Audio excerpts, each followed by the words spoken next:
Hey, what's going on, everybody? I'm Anthony, and today I have a new video for you, and it is my breakdown of the 2020 Kentucky Senate election between Republican incumbent Mitch McConnell and Democratic challenger, or likely Democratic challenger, Amy McGrath. So, Mitch McConnell is the incumbent U.S. Senator. He was first elected back in 1984. He has been the Senate Majority Leader of the United States since 2014, and he is also the longest serving Republican senator in U.S. history. And Amy McGrath, who is the leading Democratic candidate for Senate. She hasn't been voted in through a primary yet, but she is the leading candidate. She's a former Marine fighter pilot, and she was also the Democratic nominee for Kentucky's 6th District back in 2018. So this is Mitch McConnell's previous Senate race. Mitch McConnell went up against Allison Lundergan Grimes, who's the current Secretary of State of Kentucky, I believe. Mitch McConnell won this race with 56.2% of the vote to Allison Grimes' 40.7%. Now, this race, while it did end up being a blowout for Mitch McConnell's 16-point win about, in the polls, this race was actually very close up until Election Day. And it was really interesting because there were a lot of stories saying, ooh, will this be the time Mitch McConnell finally loses?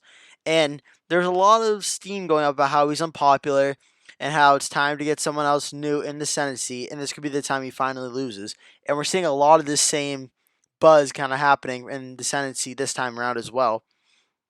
But yeah, that was the past race. Mitch McConnell's approval rating, he has 37% approve to 50% disapprove, per morning consult average. And I looked it up to see how it compared. Back in 2014, it was a different electorate, obviously, but when he ran, he had a 34% approval rating, right, and a 56% disapproval rating, I believe. So his numbers proportionally are pretty similar. His approval rating's about the same. Disapproval is a little lower. So I don't know if that bodes good news or bad news for McConnell, depending on how if the electrics change, but that still remains to be seen until Election Day. So the election polling, we have all the polls they've done. They've not done many in this race, but all of them are all Democratic skewed, and they're all Amy McGrath's campaign headquartered polls. There hasn't been one like Emerson or Quinnipiac or NBC News or Fox News or something. There hasn't been any like national polls done. They've only done statewide, and they've only been Amy McGrath's campaign. But nevertheless, the Change Research Amy McGrath poll, they are tied 41-41. McGrath's campaign poll has 43-40 McConnell lead, and the also Change Research poll has McConnell up 47-45, with McConnell leading in the polling average by 1.7%. What I take away from this is that all the polls have all been Democratic skewed, and they've all been done by Amy McGrath's campaign, and Mitch McConnell's either winning or tied in all of them, which doesn't really bode well when you're putting out things from your own campaign showing you're either losing or you're tied. So, I mean, that's not really the best margins really to show.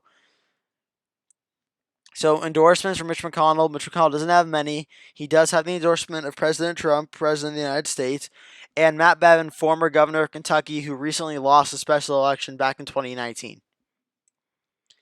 And endorsements for Amy McGrath. She has a lot of endorsements. She has endorsements from Ron Wyden, Jeff Merkley, Chris Murphy, Michael Bennet, Cory Booker, Kirsten Gillibrand, Kamala Harris, Amy Klobuchar, Elizabeth Warren, Pete Buttigieg, and I kid you not, a hell of a lot of celebrities and activists. Like, if I scroll down the list of all the people who endorsed her going up against Mitch McConnell, we would literally spend a good 5 minutes just reading all those names. So yeah, there's a hell of a lot of celebrities and activists that are endorsing her to beat McConnell. So my personal assessment of this race is I think McConnell is the favorite to win despite being very unpopular, the second most unpopular senator, but he's still a favorite to win. Democrats have won in Kentucky at the state level, but at the national level, it still remains to be seen whether or not they can win.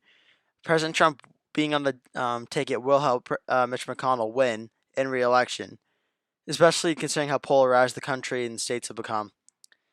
Mitch McConnell has been senator since 1984 and the majority leader of the United States, so him losing would be quite a big upset, and there's a big difference between running for re-election as an unpopular incumbent when you're a Republican in Kentucky than, say, Susan Collins in Maine. There's kind of a big voter difference there. I'll say this, if this race did take place in 2018 in a Democratic wave year, this race could definitely be more competitive, and a Democratic win. I'm not saying it will happen, but I'm saying it'd be a lot more likely if it was in an off-year election than a presidential year. And my prediction for this race is I think Mitch McConnell will win another 6-year term. And whether or not he becomes the majority leader again, well, that remains to be seen on how the rest of the country votes. But he'll win the seat. I think it will be his closest election to date. He'll still win 53% to 47%. Amy McGrath has a lot of power and a lot of money behind her campaign, and a lot of people enthusiastically supporting it. However, I still think Mitch McConnell will be able to hold on at the end of the day and have another 6 years in the U.S. Senate, possibly as majority leader. So that is my video for the Kentucky Senate race. Thank you so much for watching. Please like and subscribe if you like this video. Leave a comment below. Tell me what you think and future video ideas and potentially other races or contests, whether it be president, senate, whatever you want. Also, if you have any questions, please leave them in the comment section below as well. Thank you so much for watching, and I'll see you in the next one.